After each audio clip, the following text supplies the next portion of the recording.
1962 में इतना अच्छा मौका था हमारा, अगर हमारे यहाँ कोई अच्छी लीडरशिप होती तो जाके 1 मिनट में 1 हफ्ते के अंदर कश्मीर पर कब्जा कर लेती। लेकिन यहाँ से तो कहा कि नहीं, आप अपनी यहाँ से फौजें हटा लें, उधर ले जाएं, हम कुछ नहीं करेंगे, इस किस्म की बातें की। अच्छा, तो उस वक्त हम कर सकते थे? बिल्कुल, 1 हफ्ते में कब्जा कर लेते। अयूब खान का दौर था। हाँ, अयूब खान। हाँ, तो उस वक्त की कोताही का आज नतीजा भुगत रहे हैं, लेकिन इंडिया को भी चाइना टक्कर गया। इंदिरा गांधी ने यही तो कहा था कि जी कि आपको एक मौका मिला था, वो आपने खो दिया, हमें मौका मिला, हमने इस्तेमाल कर लिया। हाँ, तो फिर क्या वो देखो ना, वहाँ हमारे भाई हैं, मुसलमान भाई हैं, बड़ी तकलीफ है हमें, डॉक्टर साहब उनको तकलीफ में रखा हुआ है और वो बड़े परेशान हैं कश्मीर के मामले में हम लोग। जैसा वीडियो क्लिप आपने भी देखा, 1962 में जनरल अयूब साहब का दौर था। क्या वाकई उस वक्त पाकिस्तान ने एक अहम मौका गंवा दिया मकबूजा कश्मीर को आज़ाद करवाने का?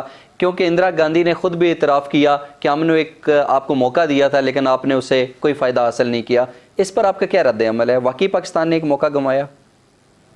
देखिए, ज्यादातर तो मौके की जो बात होती है वो जनरल अयूब खान के वक्त में 1962 में जब चीन और भारत चाइना ने भारत पे हमला किया तो उस वक्त भारत की आर्मी बड़े बुरे हाल में थी और उस वक्त हमें एक ऑप्शन थी। यहाँ पे बहुत सारे लोग ये कह रहे थे कि ये वक्त है कि पाकिस्तान को भारत पे हमला करना चाहिए और हमला करके तो कश्मीर को आजाद कराना चाहिए। लेकिन दोनों चीजें हैं, एक आप उसको अपॉर्चुनिटी कह सकते हैं, बिल्कुल अपॉर्चुनिटी है। दूसरी तरफ ये है कि दुनिया का रिएक्शन क्या होगा। दुनिया ने लाजमन ये कहना था कि जनाब आप ने बड़ा गलत काम किया, भारत एक तरफ जंग लड़ रहा था कि आप ऊपर को पीछे से पड़ गए, तो शायद हमें सियासी एतबार से उस वक्त बहुत ज्यादा मुश्किलात आती।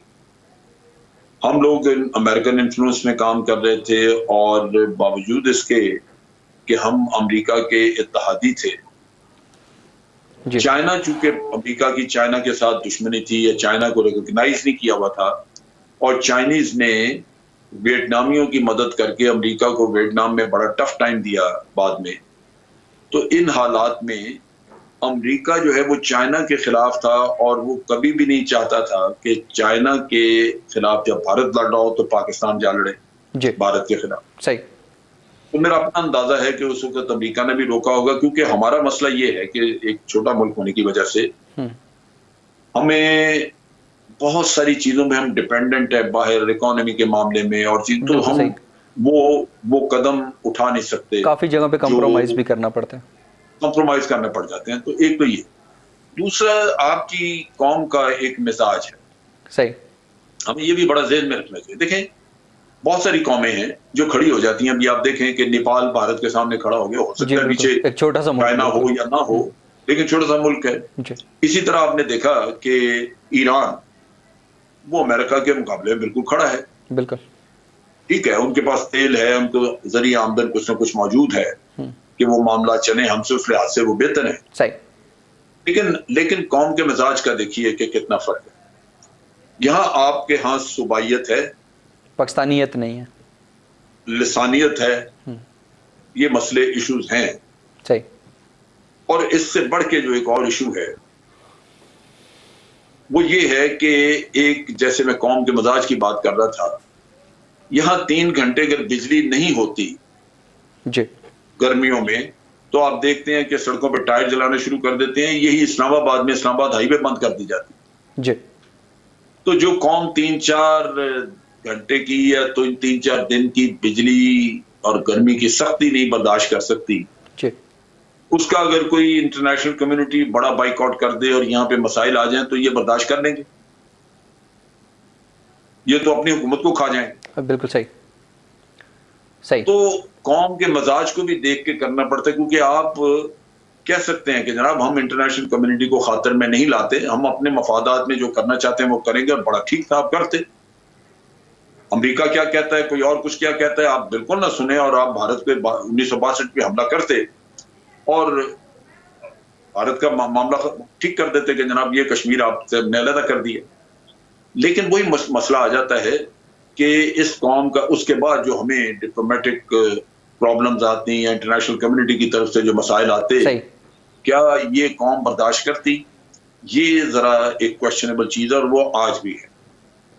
अगर यहाँ पे कौमियत इतनी मजबूत हो जाए कि लोग ईरान की तरह एक कौम बन के खड़े हो जाएं और वो ये कहें कि जनाब हम कुछ भी हो पाकिस्तान के दिफा के लिए हम खड़े हैं, अंदर अपने मुल्क में हम जैसी मर्जी सियासत करें, तो फिर आप देखेंगे कि पाकिस्तान उठ के आंखें दिखा सकता है, जिसको भी जी चाहे दिखा सकता है। बिल्कुल सही। तो ये दुश्वारियां हैं यहाँ पे कि बाकी आपकी बात दुरुस्त है। अगर आप टेक्निकली या थ्योरेटिकली देखें तो 1962 में एक बहुत अच्छी अपॉर्चुनिटी थी जिसे हमने किसी भी वजह से जाया। बिल्कुल सही।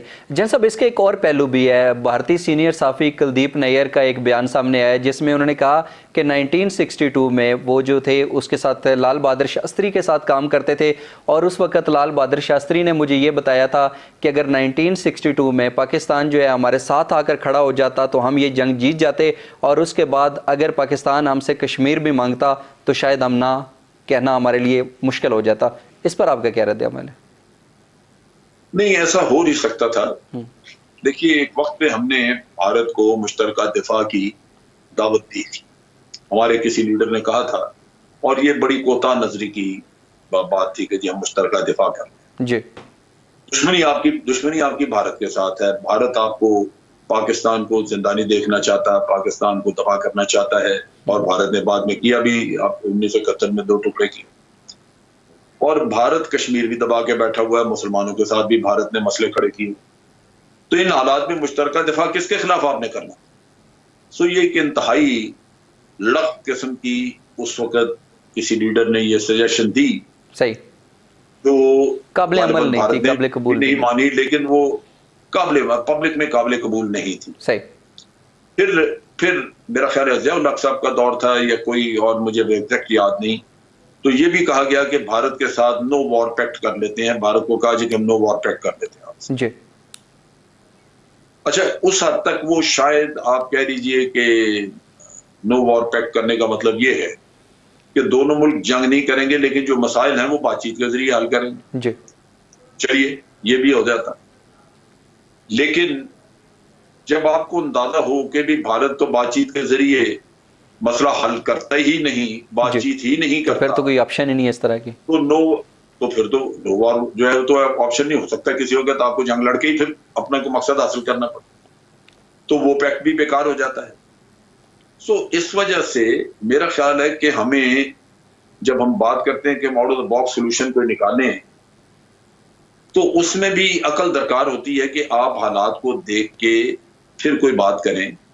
वो सोल्यूशन नहीं है जो कल आप ही को काटता फिरे, कल आप ही के लिए मसाइल पैदा करता। ठीक, तो इस तरह की होती नहीं है बातें। लेकिन बहरहाल चूंकि ये मामला तय ना हो सके, ना ही इसलिए माजी का हिस्सा है। हम बिल्कुल सही, तो माजी की तारीख का हिस्सा है। बात करने को तो ठीक है, बात करते हैं, लेकिन हकायक ये है कि आज हम भारत के साथ फिर आमने सामने खड़े हैं। सही। और कश्मीर का मामला बहुत संगीनी से सामने आया हुआ है। कश्मीरी जाने दे रहे हैं, भारत हठधर्मी कर रहा है, कश्मीर को यूनिलैटरली यकतरफा तौर पे यूनियन टेरिटरी बना लिया, जो कि गैर कानूनी भी है, गैर इंसानी भी है, हर लिहाज से गलत काम है। तो हमें इसकी तरफ अब तवज्जो देनी चाहिए कि इस सूरत हाल को हमने किस तरह निपटना है। भरपूर तरीके से आवाज उठानी चाहिए और मुसलसल कोशिशें करनी चाहिए। वहां पे वसुद्दीन अवैसी और ये वो, और फिर इमाम शाही इमाम बुखारी, और उसके साथ साथ फिर देवबंद के वो मदनी साहब, ये बिकाऊ मुल्ला हैं, ये बिका हुआ माल है कि जिस्म कहीं भी दुनिया में नहीं होगा। सही। क्योंकि इसकी सारी वक़्त और कीमत इंटेलिजेंस एजेंसीज के लिए थी, वो खत्म हो गई। तो जब वो खत्म हो गई तो बाकी तो पाकिस्तानी को तो ये नहीं चाहिए। यहाँ तो कोई भी मुतालबा नहीं कर रहा कि जनाब अल्ताफ हुसैन हमारा लीडर है, इसको ले गए। यहाँ तो इसको थूक दिया, खत्म कर दिया। बिल्कुल सही। तो इस वजह से ये शख्स जो है ये अब अपनी जबान बेच के कोशिश कर रहा है कि कुछ मिल जाए। सबसे बड़ा मसला इसका इस वक्त पैसों का है। इसने बड़ा अच्छे वक्त देखे, बड़े फरवानी था, जब इसके इशारे पे कराची बंद हो जाता था तो इसने बहुत फरावानी का वक्त देखा। उस वक्त इसकी जेबों में पैसे कई तरफ से आते रहे। इसने गुलशरे उड़ाए हैं, इसने बदमाशियां और अय्याशियां की हैं। उसकी वजह यह थी कि कराची से भी बहुत माल जाता था भत्ते का, और इंटेलिजेंस एजेंसीज भी इसकी जेबों में डालती थी। सही। आज ना इसके लोगों की किसी की पजीराई है, वो भिखारी बने हुए भूखे मर रहे हैं। और खुद ये आपने देख ही लिया कि भीख मांगने का इसका अंदाज कि वतन के खिलाफ अर्जा सराई करो। इन एनी केस देखो इश्तियाक, ये वतन कहाँ रहा? ये अभी ब्रिटिश सिटीजन है, इसकी सिटीजनशिप वहां की है, पाकिस्तानी पासपोर्ट तो उसके पास है ही नहीं जी। ना पाकिस्तानी आईडी कार्ड है उसके पास, ना पाकिस्तानी पासपोर्ट है।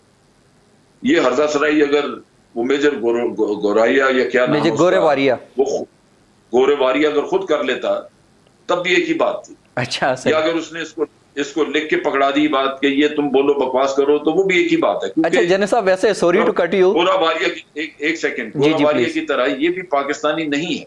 जैसे गोराबारिया भारतीय है, ये भारतीय होगा या ब्रिटिशर होगा, पाकिस्तानी तो नहीं है। सही। तो पाकिस्तान के बारे में गोराबारिया खुद अगर कोई बात कर लेता तो वो भी एक ही बात थी, तवक्को उससे की जा सकती है।